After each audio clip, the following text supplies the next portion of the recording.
you can invest in the climate transition while generating at or above market rate returns.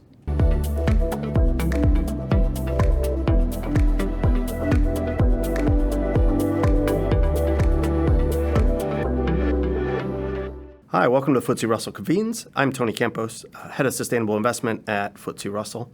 I'm here with Johannes Lee, an investor with Builders Vision. Thanks so much for joining us today. We're going to be talking about sustainable investment.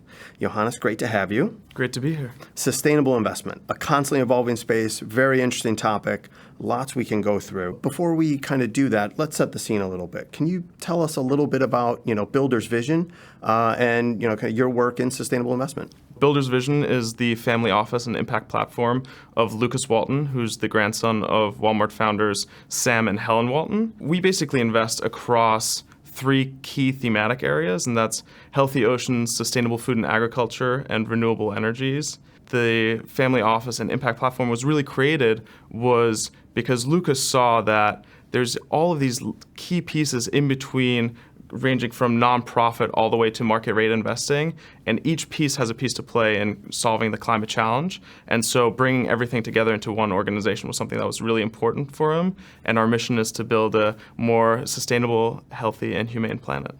That's a terrific mission. Now, I want to understand a little bit more about the portfolio. So maybe if we can go into the sort of investment side of things, lay of the land, right? So you gave us the themes, oceans, food, energy, maybe asset classes and sort of an active passive kind of dimension.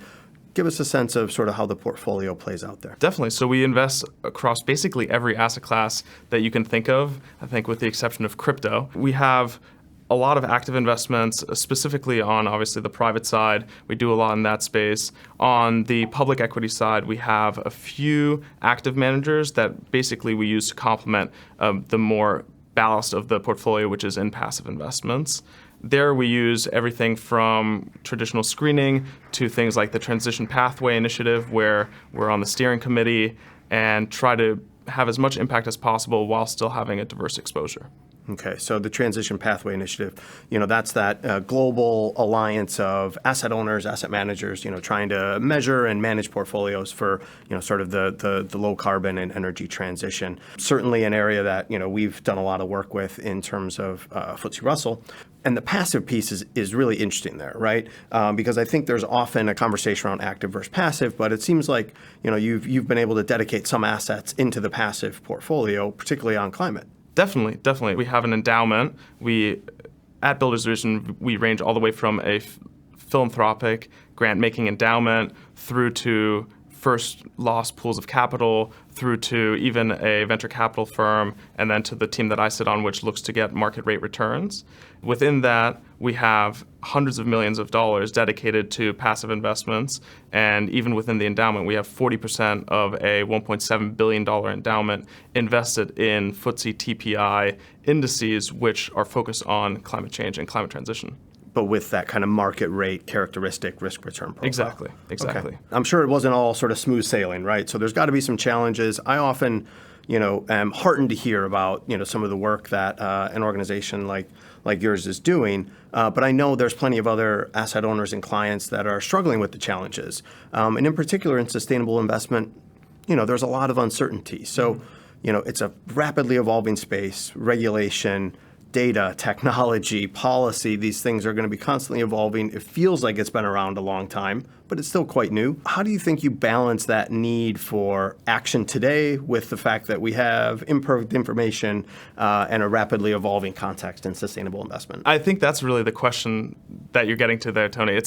It's really, really difficult, but I think rather than wade into the argument whether or not we should consider all these different factors, how we should consider them, I think the best thing to do is just use all the available information that you have to make the best investment decisions based on return and risk parameters that you can.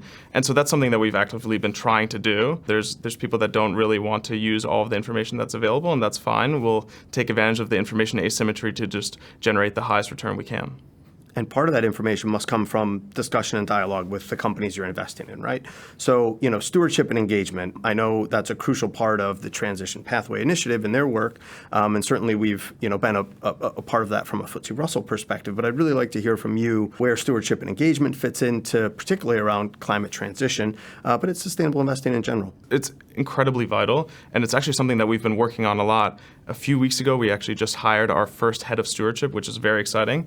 They'll join us later this year. In the meantime, we've been doing a good amount of engagement through coalitions such as Ceres Food Emissions 50, Climate Action 100+, and then also just being part of the TPI steering committee. We really take all of that very seriously, and we're trying to make as much change possible, but it can't just be us. And so we've also been engaging other asset owners, other investors, trying to really demonstrate to other institutional investors that you can invest in the climate transition while generating at or above market rate returns. I think that's a really excellent note to finish on. I love the sentiment of that. Thanks so much for joining us, Johannes. Thank you very much.